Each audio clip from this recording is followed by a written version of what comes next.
രാജേട്ടൻ പൃഥ്വിരാജ് താമസിക്കുന്ന ഫ്ലാറ്റിൻ്റെ തൊട്ട് താഴെയാണ് ഞാൻ താമസിച്ചിട്ടുള്ളത്. അത്രയും നന്നായിട്ട് നിന്ന സമയത്താണ് ഈ പരിപാടികളെല്ലാം ജീവിതത്തിലേക്ക് വന്നത്. പക്ഷെ അത് പെട്ടെന്ന് തന്നെ കൈവിട്ടുപോയി. അങ്ങനെ അങ്ങ് ഒറ്റപ്പെട്ട് നിന്ന് തന്നെ ഇരുന്നുള്ള കള്ളുകൂടി പരിപാടിയിലേക്ക് കയറി ലൈഫ് കുറേ അങ്ങ് കയ്യിലങ്ങ് പോയി. എന്തായിരുന്നു സംഭവിച്ചത്? അപ്പോൾ ആ സമയത്ത് ഈ പറഞ്ഞ പോലെ നിവിന എല്ലാ ഫ്രണ്ട്സ് സർക്കിളിലുള്ള എല്ലാവരും നല്ല ബിസിയായിരുന്നു. അവർക്കാർക്കും ഞാനും ബിസിയാണെന്ന് അവർ വിചാരിച്ചു. അങ്ങ് ആത്മഹത്യയുടെ വക്കിൽ നിൽക്കുന്ന സമയത്ത് ഡോറ് തള്ളി തുറന്ന് കയറി വന്ന ആളാണ് മനു, ഡയറക്ടർ മനുവും ജിയോയൊക്കെ. അവന്മാർ അന്ന് മുതൽ എൻ്റെ ഇടവും പലവും കിടന്നുറങ്ങുമായിരുന്നു. ഏകദേശം ഒരു 6-7 മാസത്തോളം പനമ്പിളാറിലെ എൻ്റെ ഫ്ലാറ്റിൽ. എന്നിട്ട് പിന്നെ അജു എല്ലാ ദിവസവും അവന് ഗുഡ് മോർണിംഗ് അയക്കുന്ന ഒരു വ്യക്തി ഞാനായിരിക്കും. ഒരിക്കൽ പോലും എനിക്ക് റിപ്ലൈ അയച്ചിട്ടില്ല. പക്ഷേ എന്തെങ്കിലും ഒരു ഗുഡ് മോർണിംഗ് ചെന്നില്ലെങ്കിൽ എനിക്കൊരു കോൾ വരും. അതുപോലെ തന്നെ മിഥുനായാലും ഇത് ഞാൻ നേടിയെടുത്ത എൻ്റെ സമ്പാദ്യമാണ്. മിക്ക നടന്മാരും എല്ലാവരുടെയും അവസ്ഥ ഇത് തന്നെയാണെന്നാണ്. ആഫ്റ്റർ കോവിഡ് എല്ലാവരും സാധാരണക്കാരെ എന്നെപ്പോലെ നിൽക്കുന്ന ആൾക്കാരെല്ലാം അവസ്ഥ ഇതൊക്കെ തന്നെയാണ്. പക്ഷെ അവർ കാണിക്കാൻ പറ്റില്ലല്ലോ. ഞാൻ ലാസ്റ്റ് ഉപയോഗിച്ച വണ്ടി പസാറ്റ എൻ്റെ കയ്യിലുണ്ടായിരുന്നു. അന്ന് മമ്മൂക്ക എന്നെ കല്യാണം വിളിക്കാൻ വേണ്ടിയിട്ട് ഞാൻ പോകുമ്പോൾ മമ്മൂക്ക അന്ന് ഉച്ചയ്ക്ക് പള്ളിയിൽ പോകാൻ വേണ്ടിയിട്ട് വണ്ടി എടുത്തിടാൻ പറഞ്ഞു. അപ്പോൾ ഞാൻ നോക്കുമ്പോൾ പസാറ്റ് വന്നിട്ട് 360 ആ സെയിം കളർ 300 എന്ന് പറഞ്ഞിട്ടൊരു വണ്ടി ഞാൻ എടുത്തു അന്ന്. അത് കൊടുത്തിട്ട് ഇതുവരെ ഒരു വണ്ടി എടുക്കാൻ പോലും പറ്റിയിട്ടില്ല ഇന്ന് വരെ. ഞാനിപ്പോൾ ബസ്സിനും ഓട്ടോയ്ക്കൊക്കെയാണ് എൻ്റെ യാത്ര. ഒരു പടത്തിൽ എന്നെ വിളിച്ച് അവർ വന്ന് കോസ്റ്റ്യൂം അളവെടുത്ത് ഈ പറഞ്ഞ പോലെ എല്ലാ കാര്യങ്ങളും ചെയ്ത് എനിക്ക് അഡ്വാൻസ് ചെയ്യാൻ വേണ്ടിയിട്ടുള്ള പരിപാടിയെല്ലാം സെറ്റ് ചെയ്ത് അവർ രാവിലെ ആയി വൈകുന്നേരമായി കണ്ടില്ല. അപ്പോൾ ഞാൻ ചുമ്മാ ഒന്ന് വിളിച്ചു നോക്കി. അപ്പോൾ അത് ചെറിയൊരു മിസ്റ്റേക്ക് പറ്റിപ്പോയി, ക്യാരക്ടർ വേറെ ആളിലേക്ക്. ഞാൻ ഒരു കുഴപ്പമില്ല. How do you handle all these kind of rejections? അല്ല, എനിക്ക് എന്നെ നല്ല വിശ്വാസമുണ്ട്. എനിക്ക് ക്യാരക്ടർ റോൾസ് നന്നായിട്ട് ചെയ്യാൻ പറ്റും. എനിക്ക് എൻ്റെ ജീവിതത്തിലെ ഏറ്റവും വലിയ സിനിമ, അതിനകത്ത് ഇത്രയും നല്ലൊരു ക്യാരക്ടർ നമ്മളെല്ലാവരും ശരിക്കും പണിയെടുത്തിട്ടുണ്ട്. നന്നായിട്ട് കഷ്ടപ്പെട്ട ഒരു സിനിമ അടുത്ത്.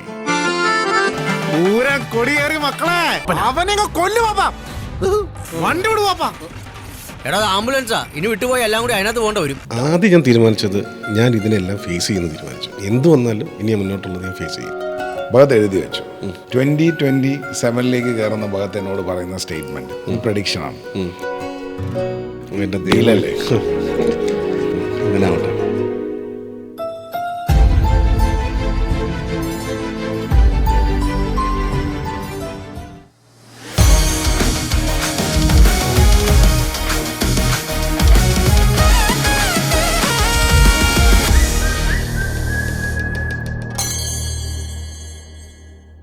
Some actors don't need heroic introductions. They don't need slow motion walks or background scores. They walk in and the scene becomes real. Today on Shine with Nalan, we celebrate an actor who has mastered the art of presence, not by shouting, but being honest. From his memorable debut in Malarwadi Arts Club to his performance in Tattathin Marayathu, he proved that supporting roles can sometimes carry the strongest emotions. He doesn't chase attention, he earns respect. Please welcome Bhagat Manuel. Thank you. ഇവിടെ cooking ഇല്ല, ഇവിടെ ലൈഫിനെയാണ് cooking ഇല്ല. ഇവിടുത്തെ recipe എന്ന് പറയുന്നത് വേറൊരു നോട്ടില്ല. ഭഗത്ജി എന്തൊക്കെയുണ്ട് വിശേഷം? ആട് 3 ഒക്കെ ഇങ്ങനെ അതിൻ്റെ സന്തോഷത്തിലാണ്. ആട് 3യുടെ റിലീസ് അടുത്ത് വരുന്നു. മാർച്ച് 19 എന്നിങ്ങനെ പറയുന്നു. നമ്മളിവിടെ ഭഗത്തിൻ്റെ വിശേഷങ്ങൾ കേൾക്കാനിരിക്കുകയാണ്. ആരാണ് ഭഗത്? എവിടുന്ന് വന്നു? ആരാണ്? ഞാനും എന്നോട് തന്നെ ചോദിക്കുന്ന ചോദ്യം. എവിടെയായിരുന്നു പഠിത്തവും കാര്യങ്ങളും ഒക്കെ? എവിടെയായിരുന്നു? ഞാൻ സ്കൂളിലേക്ക് മൂവാറ്റുപുഴ ജനിച്ചു വളർന്നൊക്കെ. പിന്നെ സ്കൂളിൽ ആനിക്കാട് സെൻറ്റ് സെബാസ്റ്റ്യൻ സ്കൂളൊക്കെ ആയിരുന്നു. പിന്നെ HM ട്രെയിനിങ് കോളേജിൻ്റെ ഒരു കോളേജിലാണ് ഡിഗ്രിക്ക് വേണ്ടി പോയത്. പിന്നെ അവിടെ നിന്ന് നേരെ MBA ചെയ്യാൻ വേണ്ടി ലണ്ടനിൽ പോയി. അച്ഛനും അമ്മയൊക്കെ? പപ്പ ബിസിനസ്സുകാരനാണ്. സാനിറ്ററിൻ്റെ ഒരു ഷോപ്പായിരുന്നു അപ്പയ്ക്ക്. അമ്മ വീട്ടിൽ തന്നെ ഹൗസ് വൈഫ്. സഹോദരങ്ങളൊക്കെ? എനിക്ക് സിസ്റ്ററുണ്ട്, പുള്ളിക്കാരി സൈക്കോളജിസ്റ്റാണ്. ആണല്ലേ? എങ്ങനെയാണ് ഭഗത്തിൽ എന്ന് പറയുന്ന ആക്ടറിലേക്ക്? വെള്ളിയാഴ്ച ഞങ്ങളുടെ സ്കൂൾ മലയാളം മീഡിയം സ്കൂളായിരുന്നു ഞങ്ങളുടെ. അപ്പോൾ വെള്ളിയാഴ്ച ദിവസങ്ങളിൽ നമുക്ക് ഈ എന്താ പറയുക, ഒരു അരമണിക്കൂർ ലാസ്റ്റ് നമുക്കൊരു പീരീഡ് ഉണ്ടല്ലോ. ആ പീരീഡിൽ നമുക്ക് ഇഷ്ടമുള്ള എന്തെങ്കിലും പെർഫോം ചെയ്യാം. അപ്പോൾ ഞങ്ങൾക്കൊരു ടീച്ചറുണ്ട്, നിർമ്മല സിസ്റ്റർ ഉണ്ട്. ഈ കഴിഞ്ഞ ദിവസം ടീച്ചറിൻ്റെ റിട്ടയർമെൻറ്റ് ഞാൻ പോയിട്ടുണ്ടായിരുന്നു. ഒരു എന്താ പറയുക, നമ്മുടെ അമ്മയെ പോലെ തന്നെ, കാരണം വലിയ കാര്യമായിട്ട് പഠിപ്പിൽ അത്ര വലിയ മിടുക്കനല്ല എന്ന് ടീച്ചറിന് മനസ്സിലായപ്പോൾ ടീച്ചർ പറഞ്ഞ മോനെ വാ ഒന്ന് നേരെ കലാപരമായിട്ടുള്ള പരിപാടികളിലേക്ക് പിടിച്ചിട്ടു. അങ്ങനെ സ്കൂളിൻ്റെ ചരിത്രത്തിൽ ആദ്യമായിട്ട് സ്കൂളിൽ ഓവറോളിംഗ് ചാമ്പ്യൻഷിപ്പ് വാങ്ങിച്ചു കൊടുത്ത പേരെനിക്ക് കിട്ടി. പിന്നെ ആ കൊല്ലം ബെസ്റ്റ് ആക്ടറായിരുന്നു. എന്തുവായിരുന്നു ചെയ്തത്? അയ്യോ, അങ്ങനെ പറഞ്ഞു കഴിഞ്ഞാൽ കുറേ ഐറ്റംസ് ഉണ്ടായിരുന്നു. ഓട്ടംതുള്ളൽ, ചാക്യാർകൂത്ത്, ഗിഞ്ചറ, ചെണ്ടമേളം, എല്ലാത്തിലും പങ്കെടുത്തു. എല്ലാത്തിലും ഓടിച്ചാടി നടന്നു പോകുന്നുണ്ട്. അപ്പോൾ ആ ടീച്ചറിനാണ് ഇതിൻ്റെ ഒരു സ്റ്റേജിൽ നിന്ന് അടുത്ത സ്റ്റേജിലേക്ക് ഇങ്ങനെ കൊണ്ടുപോകുന്നതൊക്കെ എനിക്ക് ഇപ്പോഴും ഓർമ്മയുണ്ട്. രസമായിരുന്നു. 2 കൊല്ലം കലാപ്രതിഭയായി. അത് കഴിഞ്ഞിട്ട് പിന്നെ 10th ടൈമിലാണ്. അപ്പോൾ സ്കൂളിൽ ഒരു ആനുവൽ ഡേ നടക്കുക. അപ്പോൾ ആനുവൽ ഡേക്ക് അപ്പോൾ ആ സമയത്തിന് കുറേ നമ്മളോട്, കാരണം സ്കൂളിൽ പൊക്കം കുറഞ്ഞ ആൾ ഞാനാണ്, ഇച്ചിരി കറുത്തിട്ടാണ്, വലിയ കാര്യമായിട്ടുള്ള കമ്പനി ആയാലും ഒരു നെക്സ്റ്റ് ഡോർ പയ്യൻ. ഇപ്പോഴും നിങ്ങളെ ഏറ്റവും കൂടുതൽ ആൾക്കാർ ഇഷ്ടപ്പെടുന്നതുകൊണ്ട് അപ്പുറത്തെ വീട്ടിലെ പയ്യനെ അങ്ങനെയായിരുന്നു അവിടെ സ്കൂളിലുണ്ടായിരുന്നു. അപ്പോൾ ടീച്ചർമാർക്കൊക്കെ പഠിക്കൂലെങ്കിലും ഈ സ്കൂളിലേക്ക് ഇത് വാങ്ങിച്ചു കൊടുത്തോണ്ട് ഭയങ്കര സ്നേഹമാണ് എന്നോട്. അവർക്ക് പിന്നെ പഠിക്കാൻ കുഴപ്പമില്ല എന്ന് പറഞ്ഞു. പക്ഷേ ഫൈനൽ എക്സാമിന് നടക്കില്ലല്ലോ. ഫൈനൽ എക്സാമിൻ്റെ 2 മാസം മുന്നേ എൻ്റെ ഒരു ഓർമ്മ ശരിയാണെങ്കിൽ ആനുവൽ ഡേ നടക്കുന്ന സമയത്ത് ഞാൻ സ്റ്റേജിൽ കയറുക, കള്ളുടിയനായിട്ടാണ് എൻ്റെ ക്യാരക്ടർ. അപ്പോൾ ആ സമയത്ത് എൻ്റെ കൂടെയുള്ള കുറച്ച് കൂട്ടുകാർ, അതിലൊരാളിപ്പോൾ ഈ ഇടയ്ക്ക് പോയി, ബാക്കി 2 പേര് ഉണ്ട്. അവന്മാർ തമാശ കാണിച്ചാൽ അന്നത്തെ ബോധമില്ലാത്തിൽ അന്ന് അമ്മമാർ തോറ്റ് പഠിച്ച് നിൽക്കുന്ന കൂട്ടുകാരാണ്. 2-3 വർഷമൊക്കെ അവന്മാരെന്തെന്ന് വെച്ച് കഴിഞ്ഞാൽ മറ്റേ റമ്മ എടുത്തിട്ട് എൻ്റെ ദേഹത്തെ കിടക്ക് ഒഴിച്ചു. പെർഫോം ചെയ്യാൻ വേണ്ടി സ്റ്റേജിൽ കയറിയപ്പോൾ ഞാനൊന്നും മദ്യപിക്കൊന്നുമില്ല, 10ാം ക്ലാസ്സിലല്ലേ. ആ സമയത്ത് അവിടെ നന്നായിട്ട് കുടിയും ബൈജുവിൻ്റെ സ്കിറ്റാണ് ഞാൻ ചെയ്തത്. എല്ലാവരും നന്നായിട്ട് കൈയടിച്ചു, ഭയങ്കര ആഘോഷം. പക്ഷേ എനിക്കതിനകത്ത് കിട്ടിയതെന്ന് സസ്പെൻഷൻ ഓർഡറാണ് എനിക്ക് കിട്ടിയത്. ഞാൻ കുടിച്ചിട്ട് സ്റ്റേജിൽ കയറിയെന്ന് പറഞ്ഞിട്ട് ഭയങ്കര ഇഷ്യൂ ആയി. അങ്ങനെ ഭയങ്കര വിഷമമായി. കാരണം വെച്ച് കഴിഞ്ഞാൽ നമുക്ക് ഉള്ള വില മുഴുവൻ പോയില്ല. അത് കഴിഞ്ഞിട്ട് അപ്പോൾ നിർമ്മല സിസ്റ്റർ വന്നിട്ട് പറഞ്ഞു, എൻ്റെ കുട്ടീനെ ഞാൻ പഠിപ്പിച്ചോളാം. എന്നിട്ട് ടീച്ചർ മടത്തിരുത്തി 30 ദിവസം കൊണ്ട് എനിക്ക് വൈകുന്നേരങ്ങളിൽ ക്ലാസ് എടുത്ത് തന്ന് അങ്ങനെയാണ് ഞാൻ SLC ജയിക്കുന്നത്. താങ്ക് യു അമ്മ. എൻ്റെ ചോദ്യം, ഇൻട്രോവേർട്ടായിട്ടുള്ള ഒരാൾ ഇപ്പം തന്നെ സംസാരിക്കുന്നത് ഇനി പുറത്ത് വരുന്നില്ല. പിന്നെ മിക്ക ലാലേട്ടൻ ഉൾപ്പെടെ എല്ലാം ഇൻട്രോവേർട്ട്സ് ആണെന്നും പറയുന്നു. ഇതെങ്ങനെ സ്ക്രീനിലൊക്കെ വന്ന് നിന്നുകൊണ്ട് ഇതൊക്കെ ഇങ്ങനെ കാണിക്കാനുള്ളത്? അത് സ്ക്രീൻ കാണുമ്പോൾ ഇൻട്രോവേഴ്സി എവിടെ പോകുന്നത്? അതോ ഇനി ആ ക്യാരക്ടറിന് പുറത്തു വരാൻ വേണ്ടിയാണോ താങ്കൾ? കാരണം കുരുത്തം കെട്ടവനായിരുന്നോ എന്ന് ചോദിച്ചാൽ വളരെ സംശയം. കാരണം ഒരു ശാന്തശീലൻ, അത്ര നല്ലവനൊന്നുമല്ല കുരുത്തം കെട്ടവനായിരുന്നു. അപ്പോൾ അടിയൊക്കെ നടന്ന് വാങ്ങിക്കുമായിരുന്നു? ഇല്ല, അങ്ങനെ അടി വാങ്ങുക. പിന്നെ എന്ത് കുരുത്തം കെട്ടവന് മിനിമം ചൂരൽ കഷായം പരിപാടിക്ക് നിൽക്കില്ല. അത് നമ്മൾ നൈസായിട്ട് സ്കൂട്ടാവും. നമ്മളെ നിഷ്കളങ്ക കൂട്ടുകാരോട് ചോദിച്ചറിയാം, ഒരു പെരുന്നാൾ വരെ ഞാൻ കൊളാക്കിയിട്ടുണ്ട്. പക്ഷെ ആരും പറഞ്ഞിട്ടില്ല. അറിയാവുന്ന ഒരാളുണ്ട്, അത് ലിഞ്ചു തൻ്റെ കൂട്ടുകാരനാണ്, അവനറിയാം. പക്ഷെ ഇപ്പോൾ ഉള്ള ബാക്കിയുള്ള ഇപ്പോൾ നമ്മുടെ ഇൻഡസ്ട്രിയിലുള്ള കൂട്ടുകാർക്കല്ല, ഞങ്ങൾ തമാശ കഥകളുടെ കൂട്ടത്തിൽ ഇത് ഞങ്ങൾ പറയാറുണ്ട്. അപ്പം നമ്മളുടെ ഈ കോളേജ് ലൈഫിൽ വരുന്നു, അങ്ങനല്ലേ മലർവാടി കയറുന്നു? അത് എങ്ങനെയായിരുന്നു അതിൻ്റെ സ്റ്റോറി? എങ്ങനെ മലർവാടി, ഞാൻ ആ സമയത്ത് ഇതിനിടയിൽ കുറച്ചൊന്ന് പാർട്ട് ടൈം ജോബ് എന്ന രീതിയിൽ ഇവിടെ എറണാകുളത്തൊരു കമ്പനിയിൽ ജോലി കയറി. ഒരു ഒറിയോൺ, ഈ പഠിക്കുന്നതിൻ്റെ ഇടയിൽ തന്നെ. അതിൻ്റെ ഇടയിൽ ഒറിയോൺ എന്നുള്ള കമ്പനിയിൽ ജോലി കയറി. അപ്പോൾ ആ ജോലി കയറിയ സമയത്ത് അവിടെ എൻ്റെ കൂടെ ഉണ്ടായിരുന്ന ഒരാളുണ്ടായിരുന്നു. അവൾ എൻ്റെ അടുത്ത് പറഞ്ഞ്, നിനക്ക് പറ്റിയൊരു പരിപാടി വന്നിട്ടുണ്ട്. അപ്പോൾ ഒരു പത്രത്തിൻ്റെ ഒരു സാധനം കട്ടിങ് എടുത്തുകൊണ്ട് തന്നു. എന്നിട്ട് അത് വെച്ചിട്ടാണ് ഞാൻ എൻ്റെ ഒരു ഫ്രണ്ട് വനിതയിൽ അന്നുണ്ടായിരുന്ന അവനെ വിളിച്ചിട്ട് അവൻ്റെ അടുത്ത് പറഞ്ഞു, എനിക്ക് കുറച്ച് ഫോട്ടോസ് എടുത്ത് തന്നെ എന്ന് പറഞ്ഞിട്ട് അവനെനിക്ക് ഫോട്ടോസ് എടുത്ത് തന്നു. ആ ഫോട്ടോസ് ഞാൻ മെയിലായിട്ടും പിന്നെ ഗ്രാൻഡ് പ്രൊഡക്ഷൻസിൻ്റെ ഓഫീസിലേക്കും എല്ലാവർക്കും അയച്ചു. അങ്ങനെ അയച്ചു കഴിഞ്ഞപ്പോഴത്തേനും ഇങ്ങനെ ഫസ്റ്റ് ഓഡിഷൻ കോൾ വന്നു. ഓഡിഷൻ കോളിൽ ചെന്ന് കഴിഞ്ഞപ്പോൾ അവിടെ ഉണ്ടായിരുന്നത് അജു ഉണ്ടായിരുന്നു. അവരെല്ലാം പുതിയതാണ്. എല്ലാവരും അവർ കൂട്ടുകാരാണ്. പക്ഷേ അജുവിൻ്റെ അടുത്ത് ഈ പറഞ്ഞ പോലെ തന്നെ ഇതിലൂടെ കയറിയാൽ മതി എന്ന് എണീതട്ടം പറഞ്ഞു. നീ എളുപ്പത്തിൽ കയറണ്ട, ഇതിൽ തന്നെ വന്നായി എന്ന് പറഞ്ഞാൽ അവനും ഉണ്ടായിരുന്നു ആ കൂടെ. അപ്പോൾ അന്ന് ഈ പറഞ്ഞ പോലെ നമ്മൾ ചെന്ന് കഴിയുമ്പോൾ നാട്ടിൽ നിന്നല്ലേ ചെല്ലുന്നത്. ചെന്ന് കഴിഞ്ഞപ്പോൾ എല്ലാം ഭയങ്കര, ഞാൻ പലപ്പോഴും പറഞ്ഞിട്ടുള്ള കാര്യം അത്, എല്ലാം ഭയങ്കര സുന്ദരന്മാരായിട്ടുള്ള ആൾക്കാർ, ഭയങ്കര ഹൈറ്റും ഭയങ്കര വെളുത്ത് തുടുത്തിരിക്കുന്ന ആൾക്കാർ. അപ്പോൾ ഞാൻ പറഞ്ഞ്, അപ്പോൾ അന്ന് എൻ്റെ കൂടെ വന്നത് ലിഞ്ചു സെബാൻ എന്ന് പറഞ്ഞിട്ട് എൻ്റെ നാട്ടിലെ 2 കൂട്ടുകാരാണ്. അപ്പോൾ ലിഞ്ചുവിൻ്റെ അടുത്ത് പറയടാ, ഞാൻ പോകാമെന്ന് പറഞ്ഞിട്ട് ഞങ്ങൾ ഇറങ്ങി താഴേക്ക് IMC എന്ന്. അപ്പോൾ അവൻ പറഞ്ഞു, എടാ അമ്മമാർക്ക് ആർക്കും ഇല്ലാത്ത എന്തെങ്കിലും ഒരു സാധനം നിനക്കുണ്ടെങ്കിലും ഒന്ന് ട്രൈ നോക്ക്. എന്നാൽ പിന്നെ വാ എന്നിട്ട് നേരെ കയറി ഉച്ചയ്ക്ക് ശേഷം കയറിയിട്ട് അപ്പോൾ ചെന്ന് പറഞ്ഞൊരു സ്കിറ്റ് റെഡിയാക്കണം. ഒരു മിനിമം 100-200 കാണത്തില്ല. പിന്നല്ലേ, ഞാൻ ആദ്യമായിട്ടും അവസാനമായിട്ട് അറ്റൻഡ് ചെയ്ത ഒരു ഓഡീഷനാണ്. പിന്നെ ഈ ഇടയ്ക്ക് ഇപ്പോൾ ലാസ്റ്റ് അണലിക്ക് വേണ്ടിയിട്ട് മിഥുൻ എന്നെ ഓഡീഷൻ ചെയ്തു. അതും വളരെ എക്സ്പീരിയൻസ് ആയിരുന്നു. അപ്പോൾ ഇത് ഇത്രയും സിനിമ ചെയ്തിട്ട് അല്ല, എനിക്കത് ഭയങ്കര സന്തോഷമായിരുന്നു. ഞാൻ പറഞ്ഞത് എൻ്റെ ഈ ക്യാരക്ടറിന് വേണ്ടിയിട്ട് നീ ആപ്റ്റാണെന്ന് അറിയാനായിട്ട് നീ ഒന്ന് പെർഫോം ചെയ്ത് കാണിക്കണം. അത് മറ്റുള്ളവർക്കും പറയല്ലോ, കൂട്ടുകാരനെന്ന് പറഞ്ഞിട്ട് തന്നത് അവരുത് എന്നുള്ളൊരു തോന്നല. അത് നല്ലത്, എനിക്കത് ഭയങ്കര ഒരു പ്രൗഡായിട്ട് എനിക്ക് തോന്നിയത്. അങ്ങനെ അവിടെ മലർവാടിയിലെത്തുന്നു. മലർവാടി അപ്പോൾ ഒരു സ്കിറ്റ് ചെയ്യാൻ പറയാം, ഒരു 5 മിനിറ്റുള്ള സ്കിറ്റ് ചെയ്യണം. വിനീതുണ്ടപ്പോൾ? വിനീതുണ്ട്. അപ്പോൾ അവർ ക്യാമറ ഷൂട്ട് ചെയ്യുന്നുണ്ട്. അപ്പോൾ പറഞ്ഞ 5 മിനിറ്റിൽ നിങ്ങൾക്ക് പെട്ടെന്ന് നിവിനുണ്ട്. നിവിൻ അന്ന് ആലുവയിലും കണ്ട് നിവിനും ഓഡിഷൻ ഉണ്ടായിരുന്നു. രതി നിർവഹത്തിലൊക്കെ അഭിനയിച്ച നമ്മുടെ ശ്രീത്തുണ്ട്, ഞാനുണ്ട്, അജുണ്ട്. ഞങ്ങളെല്ലാവരും കൂടിയിട്ട് പെട്ടെന്ന് സ്കിറ്റ് എന്ന് പറയുമ്പോൾ എന്നെ സഹായിച്ചത് എൻ്റെ സ്കൂളിലെ ആ എക്സ്പീരിയൻസാണ്. വെള്ളിയാഴ്ച ദിവസം വൈകുന്നേരം ടക്കെന്ന് ഉണ്ടാക്കുന്ന കുഞ്ഞ് സ്കിറ്റില്ലേ, ആ സ്കിറ്റിൽ കിട്ടിയ അത്രയും വർഷം കിട്ടിയ ആ എക്സ്പീരിയൻസ് വെച്ചിട്ടാണ് ഞാൻ ഈ പറഞ്ഞ സ്കിറ്റ് ഉണ്ടാക്കിയതും. അജു ഞാനും അവനോട് കളിച്ച് ഞങ്ങൾ 3 പേരും ഇന്നായി. എൻ്റെ സെക്കൻഡ് എന്നോട് ഞാൻ പിന്നെ എനിക്ക് കല്യാണ തലേന്ന് കല്യാണ വീടെന്നാണ് പറഞ്ഞത് ഞങ്ങൾക്ക് സബ്ജക്റ്റ് തന്നത്. അപ്പോൾ കല്യാണ വീട്ടിൽ തലേ ദിവസം ഒരു ബ്രാഹ്മണ കല്യാണ വീട്ടിൽ ഒരു ക്രിസ്ത്യാനിയായിട്ടുള്ള കുക്ക്, ക്രിസ്ത്യാനി എന്തോ ഒരു സാധനം, പക്ഷെ പുള്ളിയുടെ അരയിൽ ഉണക്കമീനുണ്ടായിരുന്നു. ഈ സാമ്പാറിനകത്ത് അത് ചാടിപ്പോകുന്നു, അങ്ങനത്തെ എന്തോ ഒരു പൊട്ട പരിപാടി. പക്ഷെ അത് അവർക്ക് ഇഷ്ടപ്പെട്ടു.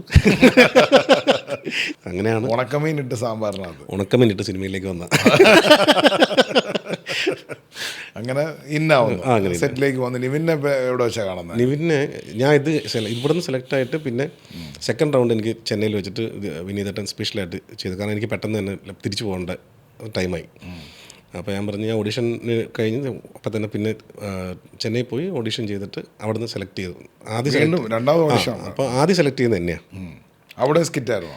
അതല്ല, സിനിമയിൽ ഒരു ഡയലോഗ് എടുത്ത് തന്നിട്ട് ഞങ്ങളൊക്കെ നാട്ടിൻപുറത്തുകാരാ, സ്നേഹിച്ച പെണ്ണെ ചതിക്കാൻ പഠിച്ചിട്ടില്ല അങ്ങനത്തെ പോർഷൻ ഉണ്ട് മലർവാടിയിൽ. ആ പോർഷനാണ് എനിക്ക് തന്നത്. അത് ചെയ്തു. എന്നിട്ട് പറഞ്ഞു തിരിച്ചു പോക്കും, ഇനി ഷൂട്ട് തുടങ്ങുമ്പോൾ നന്നായെന്ന് പറഞ്ഞു. ബാക്കി എല്ലാവർക്കും ക്യാമ്പ് ഉണ്ടായിരുന്നു, എനിക്ക് മാത്രമേ ക്യാമ്പ് ഉണ്ടായിരുന്നില്ല. ഞാൻ നേരെ വന്ന് ജോയിൻ ചെയ്യായിരുന്നു. ഞാൻ ജോയിൻ ചെയ്യുമ്പോഴാണ് പിന്നെ ക്യാമ്പിലേക്ക് വരുമ്പോഴാണ് ഇവരെ കാണുന്നത്. ആ എക്സ്പീരിയൻസ് ഒരു ഭയങ്കര കണ്ട അന്ന് ഞങ്ങൾ എടുത്ത ഫോട്ടോ ഇപ്പോഴും എൻ്റെ അടുത്തുണ്ട്. ദിലീപേട്ടനല്ലേ എൻ്റെ പ്രൊഡക്ഷൻ? പിന്നെ ദിലീപേട്ടൻ. അത് രണ്ടാമത് ഞാൻ തിരിച്ചു പോയിട്ട് എനിക്കാണെങ്കിൽ ഇവിടെ നിൽക്കാൻ ഭയങ്കര ആഗ്രഹം. അപ്പോൾ ദിലീപേട്ടനാണ് പറഞ്ഞത് പോകണ്ട, അവിടെ തന്നെ നിന്നു. സെക്കൻഡ് പടം ഇനി നിവിനും എനിക്കും മെട്രോ എന്ന് പറഞ്ഞിട്ട് ഞങ്ങൾക്ക് തന്നു. പിന്നെ പോകാൻ തോന്നിയില്ല. പിന്നെ ഓരോരോ ഇപ്പോൾ ഒരു പെട്ടിരിപ്പുണ്ടല്ലോ അവിടെ, ഇപ്പോഴും ഒരു പെട്ടി അവിടെ തന്നെ ഇരിപ്പുണ്ട്. സിനിമകളിലേക്ക് വരുന്ന ഭഗത് ഇന്നും സ്ട്രഗ്ലിംഗ് ആണെന്ന് ഞാൻ പറഞ്ഞാൽ സത്യമുള്ള കാര്യമാണ്. ഞാൻ മാത്രമല്ല, കുറേ നമ്മുടെ കൂട്ടത്തിലുള്ള അതിൻ്റെ അല്ല ഭഗത്.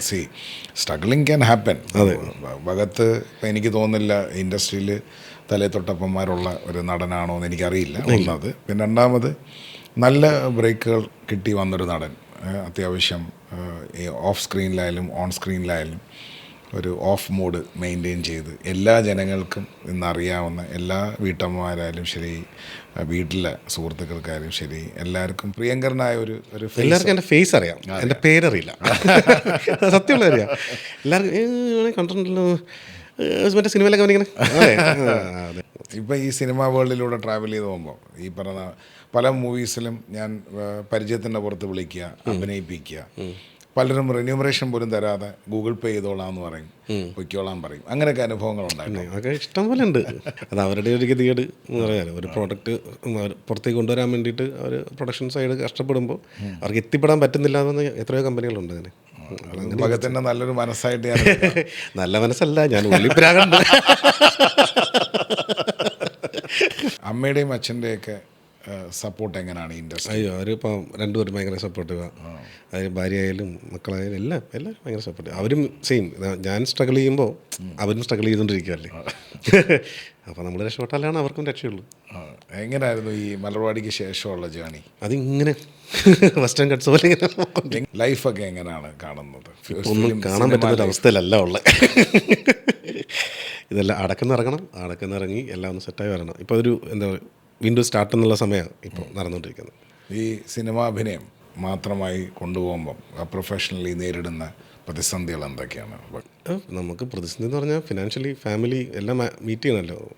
ഓരോ മറ്റേ ശ്രീനേട്ടൻ പറഞ്ഞാൽ ഒരു മാസം എത്തിക്കണമെങ്കിൽ മിനിമം 1.5 കോടി രൂപയെങ്കിലും വേണമെന്ന് പറഞ്ഞാൽ അത്രയൊന്നും വേണ്ടല്ലോ. നമുക്ക് ഇത് റൗണ്ട് ചെയ്ത് പോകണ്ടേ, ഒരു പരിപാടി മാത്രമേ ഉള്ളൂ.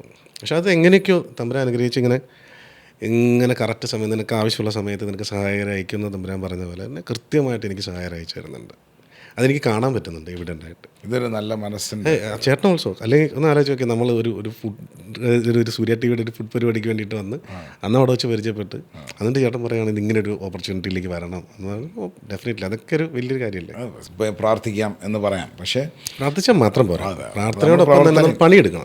അപ്പം ഈ പണിയെടുക്കുമ്പം ഈ സിനിമകളിൽ പല പ്രാവശ്യവും വിളിക്കും, ചാൻസ് ഉണ്ടെന്ന് പറയും, സ്ക്രിപ്റ്റ് ആവുന്നെന്ന് പറയും, പിന്നെ റിജക്ഷൻസ് ഉണ്ട്. ഈ അടുത്ത് തന്നെ ഏറ്റവും റീസെൻ്റ്ലി കഴിഞ്ഞ ആഴ്ച ഒരു പടത്തിൽ എന്നെ വിളിച്ച് അവർ വന്ന് കോസ്റ്റ്യൂം അളവെടുത്ത് ഈ പറഞ്ഞ പോലെ എല്ലാ കാര്യങ്ങളും ചെയ്ത് എനിക്ക് അഡ്വാൻസ് ചെയ്യാൻ വേണ്ടിയിട്ടുള്ള പരിപാടിയെല്ലാം സെറ്റ് ചെയ്ത് അവർ രാവിലെയായി വൈകുന്നേരമായി കണ്ടില്ല. അപ്പോൾ ഞാൻ ചുമ്മാ ഒന്ന് വിളിച്ച് നോക്കി. അപ്പോൾ ഭാഗത്തെ ചെറിയൊരു മിസ്റ്റേക്ക് പറ്റിപ്പോയി. ആ ക്യാരക്ടർ വേറെ ആളിലേക്ക്. ഞാൻ പറഞ്ഞു ഒരു കുഴപ്പമില്ല, കാരണം അദ്ദേഹത്തിന് വിധിക്കപ്പെട്ട ക്യാരക്ടറായിരിക്കും അത്, എനിക്കുള്ളത് വേറെ വരും. അങ്ങനെയൊക്കെ സംഭവിച്ചുകൊണ്ടേയിരിക്കും ഇത് ഇങ്ങനെ എത്രയോ കാലങ്ങൾ. റിജക്ഷൻസ്, ഞാനിപ്പം താങ്കൾ ഇത്ര ലാഘവത്തോടുകൂടി സംസാരിക്കുമ്പോഴും ഇതിൻ്റെ പിന്നിൽ ഒരു റിജക്ഷൻ അടിക്കുമ്പോൾ ഒരു ആക്ടറുടെ ഉള്ളിലൂടെ ഉണ്ടാകുന്ന കെമിക്കൽ റിയാക്ഷൻസ് എന്നൊക്കെ പറയാം, ഇല്ലെങ്കിൽ ഇമോഷണൽ റിയാക്ഷൻസ് എന്നൊക്കെ പറയാം, അത് ഹാൻഡിൽ ചെയ്യുക എന്ന് പറയുന്ന പല പ്രമുഖരായ നടന്മാരും നടിമാരും പോലെ, ഈവൻ ജയലളിത പോലും ഡിപ്രഷനിൽ പോയ കാലഘട്ടങ്ങൾ ഉണ്ടായിട്ടുണ്ട്. അവരുടെ സിനിമകളും അവരുടെ ബയോ തന്നെ പറയുന്നത്. അപ്പോൾ ഈ ഒരു ഫെയിലുവേഴ്സ് അങ്ങനെ ഹാൻഡിൽ ചെയ്യുന്നു എന്ന് പറയാൻ ഈസി ആയിരിക്കാം, പക്ഷേ ഭഗത്തിന് എന്താണ് പറയാനുള്ളത്? How do you handle all these kind of rejections? ആദ്യം ഞാൻ തീരുമാനിച്ചത് ഞാൻ ഇതിനെല്ലാം ഫേസ് ചെയ്യുന്നു തീരുമാനിച്ചു. എന്ത് വന്നാലും ഇനി മുന്നോട്ടുള്ളത് ഞാൻ ഫേസ് ചെയ്യും. കാരണം പേഴ്സണൽ ചാലഞ്ചസ് വേറെ. അത് വേറെ, കാരണം ഞാൻ ഫേസ് ചെയ്യുന്ന പറഞ്ഞാൽ എനിക്ക് അവർ പാർട്ടാണ് എൻ്റെ ലൈഫിൻ്റെ. അപ്പോൾ അവർക്കും കൂടെ പേടിയിട്ടാണ് ഞാൻ ചെയ്യുന്നത്. അപ്പോൾ ഡെഫിനറ്റായിട്ട് ഞാൻ ഫേസ് ചെയ്യും ഇത് എന്ത് വന്നാലും. അവർ തീരുമാനം എടുത്ത് പിന്നെ മുന്നോട്ട് ഇറങ്ങിയിട്ട് പിന്നെ ഞാൻ ബാക്കി നോക്കിയിട്ടില്ല. ബാക്കിയൊക്കെ പോണത് പൊട്ടെ, അതിങ്ങനെ ട്രെയിൻ പോകുമ്പോൾ രണ്ട് സൈഡിലേക്ക് വിഷ്വൽസ് ഇങ്ങനെ പോവില്ലേ, അതുപോലെ ഇങ്ങനെ പൊയ്ക്കൊണ്ടിരിക്കും. നമ്മൾ കുതിച്ച് മുന്നോട്ട് പോവുക. നമുക്കൊരു ടീ ബ്രേക്ക് എടുക്കാം. പഴയ കാലത്തെ ഒരു ടീയും പഴയ കാലത്തിൻ്റെ ഒരു പലഹാരവും പഴയ ഓർമ്മപ്പെടുത്തലുകൾ. ഞാൻ ഓർക്കുമായിരുന്നു, ഇവിടെ വന്നിട്ടൊന്നും തിന്നാൻ കിട്ടിയില്ല.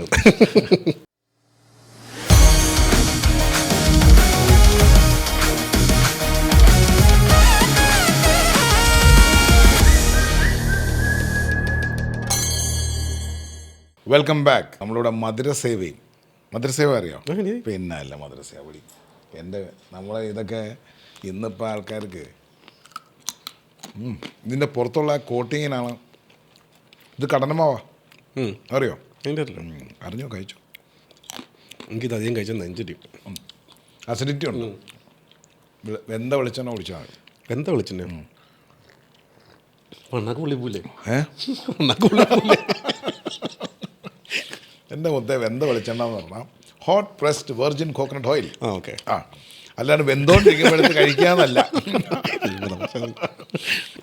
എൻ്റെ നാക്കിൽ ഏറ്റവും എനിക്ക് ചില സമയത്ത് ഇങ്ങനെ ഒരു നൊസ്റ്റ് അടിച്ച് വരുന്ന ഒരു ടേസ്റ്റ് ഉണ്ട്. അപ്പോൾ എന്ന് വെച്ച് കഴിഞ്ഞാൽ എൻ്റെ പപ്പ എൻ്റെ ചെറുപ്പത്തിൽ അപ്പയ്ക്ക് വയ്യാണ്ടായി. അപ്പയുടെ സൈഡ് പാരലൈസ്ഡായി പോയിട്ട് കിടപ്പായി. അപ്പോൾ ഇംഗ്ലീഷ് മീഡിയം സ്കൂളിൽ നിന്ന് മാറി മലയാളം മീഡിയത്തിലേക്ക് വന്നു. അവിടെ ഫീസ് കൊടുക്കാൻ പറ്റാതെ കൊണ്ട് ഗവൺമെൻറ് സ്കൂളിലേക്ക് പോവാണ്. ഗവൺമെൻറ് സ്കൂളിലേക്ക് ചെന്ന് ജോയിനായി. അവിടെ ചെന്നപ്പോൾ ഭയങ്കരമായ ഇംഗ്ലീഷ് മീഡിയത്തിൽ പഠിച്ചിട്ട് അങ്ങോട്ടേക്ക് ചെല്ലുമ്പോൾ ഉണ്ടാകുന്ന ബുദ്ധിമുട്ടുകളുണ്ടല്ലോ. അപ്പോൾ അതെല്ലാം അഡ്ജസ്റ്റ് ചെയ്ത് നിൽക്കുക. പക്ഷേ അവിടെ എനിക്ക് ഏറ്റവും ഇഷ്ടമുണ്ടായിരുന്നു എന്നാ അറിയും, അവിടുത്തെ ഉച്ചക്കഞ്ഞിയും മോര് ഉണ്ടാവും, പച്ചമോര്. ചൂട് കഞ്ഞിക്കകത്തേക്ക് മോരൊഴിക്കും. എന്നിട്ട് നമ്മുടെ സാധാരണ പാരുണ്ടല്ലോ, നിറച്ച് കല്ലായിരിക്കും, അതിട്ടു ഇതിനകത്ത്. എന്നിട്ട് ഇതിനകത്ത് ഒരു നാരങ്ങ അച്ചാറുണ്ടാവും സൈഡിൽ, ഏതെങ്കിലും പിള്ളേരെ മുട്ട പൊരിച്ചുണ്ടാവും. ഇതെല്ലാം കൂട്ടിയിട്ട് ഈ കുറച്ച് കൂട്ടുകാരുണ്ടാവും. അങ്ങനെ നമുക്ക് വേണ്ട ശ്രീജി അങ്ങനെ പറഞ്ഞിട്ട് മനു എന്നൊക്കെ പറഞ്ഞിട്ട് കുറച്ച് കൂട്ടുകാർ, ഇവരെല്ലാവരും ഒരുമിച്ചിരുന്നിട്ട് കഴിക്കും. എൻ്റെ പൊന്നു ചേട്ടാ, ഇപ്പോഴും ഞാൻ വെറുതെ പറയല്ല, നൊസ്റ്റ് അടിച്ച് വെറുതെ കള്ളം പറയാനല്ല, എനിക്കിപ്പോഴും ആ സാധനം ഭയങ്കര ഇഷ്ടമാണ്. സത്യം, ഞാൻ തന്നെ ഇരിക്കുമ്പോഴൊക്കെ എനിക്ക് ചൂട് കഞ്ഞിക്കകത്തേക്ക് പച്ചമോരൊഴിച്ച് അതിനകത്തേക്ക് കുറച്ച് പയറിട്ട് ഇന്നും എനിക്കിഷ്ടമാണ്. കഞ്ഞി കുടിച്ച സുഹൃത്തുക്കളുമായിട്ട് ഇന്നും ബന്ധമുണ്ട്? ഉണ്ട്. ഒരുത്തൻ ബാങ്ക് മാനേജറാണ്, ഒരുത്തൻ ബാംഗ്ലൂർ. പ്രൊഫഷണൽ വേൾഡിൽ സൂപ്പർ ഹിറ്റ് സിനിമകളിൽ തല കാണിച്ചിട്ടുണ്ട്. ഇപ്പോഴും ഇറങ്ങാൻ പോകുന്നത് ഇന്ന് തന്നെ ലോകം തന്നെ വെയിറ്റ് ചെയ്യുന്നത് ലോകത്തിലെ മലയാളികൾ. എനിക്ക് തോന്നുന്നു ഇന്ന് മലയാളികളുള്ള പാൻ ഇന്ത്യനാണ്. ആട് പാൻ ഇന്ത്യൻ സംശയമില്ല, പാൻ ഇന്ത്യൻ എഴുതി വെച്ചോ. ഓക്കെ. പല ഭാഷകളിൽ തർജ്ജമ ചെയ്തങ്ങ് പോകും. അങ്ങനെയുള്ള മൂവിയിലൊക്കെ തല കാണിച്ച താങ്കൾ പേഴ്സണൽ ലൈഫ്, ഈ പറയുന്ന ഒരുപാട് ഫൈറ്റ് ചെയ്താൽ വന്നിട്ടുള്ളൂ. Personal life, family life, married life, ഇതെല്ലാം ഇങ്ങനെ ചലഞ്ച് ചെയ്യുമ്പോഴും താങ്കൾ അതെന്താണ് ബ്രേക്ക് ഡൗൺ ആവാനുള്ള കാരണം? എന്താ ഈ പറയുന്നത്? അത്രമാത്രം കുറേ ഫേസ് ചെയ്തിട്ടുണ്ട് കേട്ടോ. അപ്പോൾ അതുകൊണ്ട് നമുക്ക് ഇനിയിപ്പോൾ എന്ത് വന്നാലും സാരമില്ല. എന്തായിരുന്നു സംഭവിച്ചത്? അല്ല, ഞാൻ എൻ്റെ ജീവിതത്തിൽ ഒരിക്കലും പ്രതീക്ഷിക്കാത്ത കാര്യമായിരുന്നു എൻ്റെ വിവാഹ ജീവിതം ഡിവോഴ്സ് ആവുന്നത്.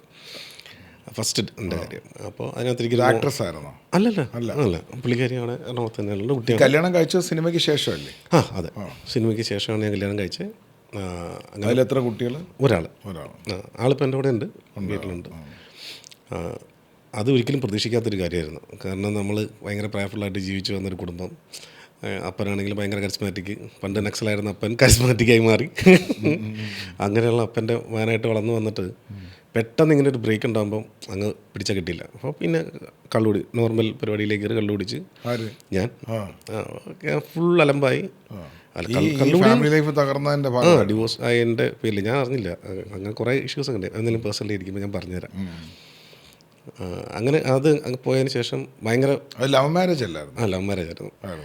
അപ്പോൾ അത് ഭയങ്കര വിഷമമായിരുന്നു. അതിനുശേഷം പിന്നീട് അതൊന്ന് ഓർക്കം ചെയ്ത് വരാനായിട്ട് കുറേ സമയമെടുത്തു. പിന്നെ തമ്പുരാൻ കൊച്ചുള്ളതുകൊണ്ട് അതൊരു വലിയ അനുഗ്രഹമായി മാറി. അത് കഴിഞ്ഞ് പിന്നെ അമ്മയാണ് അവനെ വളർത്തിയതും വലുതാക്കിയും ഇവിടെ വരെ എത്തിച്ചതൊക്കെ. എൻ്റെ ഈ പറയുന്ന ഇത് ഏത് കാലഘട്ടത്തിലാണ്? അതിപ്പോൾ ഏത് കാലഘട്ടം? മലർവാടി സിനിമ. മലർവാടി കഴിഞ്ഞ് അടുത്ത ഇയർ തന്നെയാണെന്ന് എനിക്ക് തോന്നുന്നു, 2011. വീട്ടിൽ ഇഷ്ടപ്പെട്ട് കല്യാണം കഴിയും. എത്ര സഹോദര സഹോദരിമാരുണ്ട് താങ്കൾക്ക്? എനിക്കൊരാൾ. താങ്കൾ ഒരാളേ ഉള്ളൂ? അല്ല, എനിക്കൊരു സഹോദരി മാത്രമേ ഉള്ളൂ. സഹോദരിയുടെ പേര് ഭാഗ്യ മേരി എന്നാണ്. ഭാഗ്യ മേരി. എന്ത് ചെയ്യുന്നു? സൈക്കോളജിസ്റ്റാണ്. എന്നിട്ട് ഇതൊന്നും സൈക്കോളജിക്കലി കണ്ടുപിടിച്ചില്ലേ? അല്ല, അവരൊന്നും അറിയുന്നില്ലല്ലോ. ഞാനിവിടെ കൊച്ചിയിൽ തന്നെ താമസം. അപ്പോൾ വീട്ടിൽ അറേഞ്ച് ചെയ്താണോ നടന്നത്? എന്തോ പിന്നെ സ്വന്തം ക്രിസ്ത്യൻ വാഴക്കുളത്ത് ഏറ്റവും വലിയ കല്യാണമായിരുന്നു എന്നൊക്കെ വേണമെങ്കിൽ പറയാം. അങ്ങനത്തെ ഒരു പരിപാടിയായിരുന്നു. അന്ന് താമസിച്ചത് നീ പറഞ്ഞ പോലെ രാജേട്ടൻ പൃഥ്വിരാജ് താമസിക്കുന്ന ഫ്ലാറ്റിൻ്റെ തൊട്ട് താഴെയാണ് ഞാൻ താമസിച്ചിട്ടുള്ളത്, ചാക്കോളസിൽ. അത്രയും നന്നായിട്ട് നിന്ന സമയത്താണ് ഈ പരിപാടികളെല്ലാം ജീവിതത്തിലേക്ക് വന്നത്. പക്ഷെ അത് പെട്ടെന്ന് തന്നെ കൈവിട്ടുപോയി. അപ്പോൾ ആ സമയത്ത് ഈ പറഞ്ഞ പോലെ നിവിന എല്ലാ ഫ്രണ്ട്സ് സർക്കിളിലുള്ള എല്ലാവരും നല്ല ബിസിയായിരുന്നു. അവർക്കാർക്കും ഞാനും ബിസിയാണെന്ന് അവർ വിചാരിച്ചു. അങ്ങനെ അങ്ങ് ഒറ്റപ്പെട്ട് നിന്ന് തന്നെ ഇരുന്നുള്ള കള്ളുകൂടി പരിപാടിയിലേക്ക് കയറി ലൈഫ് കുറേ അങ്ങ് കയ്യിലങ്ങ് പോയി. അതെല്ലാം കഴിഞ്ഞ് ഒന്ന് തിരിച്ചു പിടിച്ച് വീണ്ടും കൊണ്ടുവന്നത് ഈ പറഞ്ഞ പോലെ കൂട്ടുകാർ തന്നെയാണ്. അങ്ങ് ആത്മഹത്യയുടെ വക്കിൽ നിൽക്കുന്ന സമയത്ത് ഡോറ് തള്ളി തുറന്ന് കയറി വന്ന ആളാണ് ഡയറക്ടർ മനുവും ജിയോയൊക്കെ. അവന്മാർ അന്ന് മുതൽ എൻ്റെ ഇടവും പലവും കിടന്നുറങ്ങുമായിരുന്നു. ഏകദേശം ഒരു 6-7 മാസത്തോളം പനമ്പിള്ളാറിലെ എൻ്റെ ഫ്ലാറ്റിൽ. അതാ പറഞ്ഞു, ഓരോ സമയത്തും ഓരോ മാലാഖന്മാരെ എൻ്റെ കൂട്ടത്തിൽ എൻ്റെ കൂട്ടുകാരെ പോലെ എനിക്ക് കൊണ്ടുതരും. എന്നിട്ട് പിന്നെ അജു പിന്നെ എങ്ങനെ കയറി ഇങ്ങനെ ഉണ്ടാവും എപ്പോഴും. എന്ത് പറ്റി എന്നുള്ള രീതിയിൽ ഒരു ഗുഡ് മോർണിംഗ് രാവിലെ ഞാൻ വെറുതെ വായിക്കാം. അവന് എല്ലാ ദിവസവും അവന് ഗുഡ് മോർണിംഗ് അയക്കുന്ന ഒരു വ്യക്തി ഞാനായിരിക്കും. ഒരിക്കൽ പോലും എനിക്ക് റിപ്ലൈ അയച്ചിട്ടില്ല. പക്ഷേ എന്തെങ്കിലും ഒരു ഗുഡ് മോർണിംഗ് ചെന്നില്ലെങ്കിൽ എനിക്കൊരു കോൾ വരും. അതെനിക്കൊരു ധൈര്യം. അജുവിൻ്റെ അതുപോലെ തന്നെ മിഥുനായാലും ഒരു കോൾ രാവിലെ ചെന്നില്ലെങ്കിൽ, അല്ലെങ്കിൽ ഒരു 11 മണി കഴിഞ്ഞിട്ടും അനക്കമൊന്നുമില്ലെങ്കിൽ ഉറപ്പായിട്ടും അവരൊരു കോൾ ഉണ്ടാവും. ഇത് ഞാൻ നേടിയെടുത്ത എൻ്റെ സമ്പാദ്യമാണ്. ഇതുപോലെ മതി. എൻ്റെ ഒരു വിവാഹ ജീവിതം തകർന്നു എന്ന് വെച്ചുകൊണ്ട് ജീവിതം തീരില്ല. തമ്പുരാൻ എനിക്ക് അതിലും അങ്ങനെ ഞാൻ പറയാനില്ല. എന്താ പറയുക, നമുക്ക് വേണ്ടതിനെ നമുക്ക് തമ്പുരാൻ കൊണ്ട് തരും. നമുക്ക് ചേർന്ന ആൾ, നമ്മൾ കമ്പാനി. ഇപ്പം എനിക്ക് സപ്പോർട്ടീവായിട്ട് എൻ്റെ ഭാര്യ എൻ്റെ കൂടെ ഉണ്ട്. പിന്നെ രണ്ടാമത് 7 വർഷമായി ഞങ്ങളെല്ലാം കഴിഞ്ഞിട്ട്. അതെങ്ങനെ സംഭവിച്ചു? അത് ഞാൻ മര്യാദയ്ക്ക് ഒന്ന് ആലോചിച്ച് തന്നെ കിട്ടിയതാണ്. അതിലെത്ര കുട്ടികൾ? ഒരു മോനുണ്ട്, 2 ആൺപിള്ളേർ.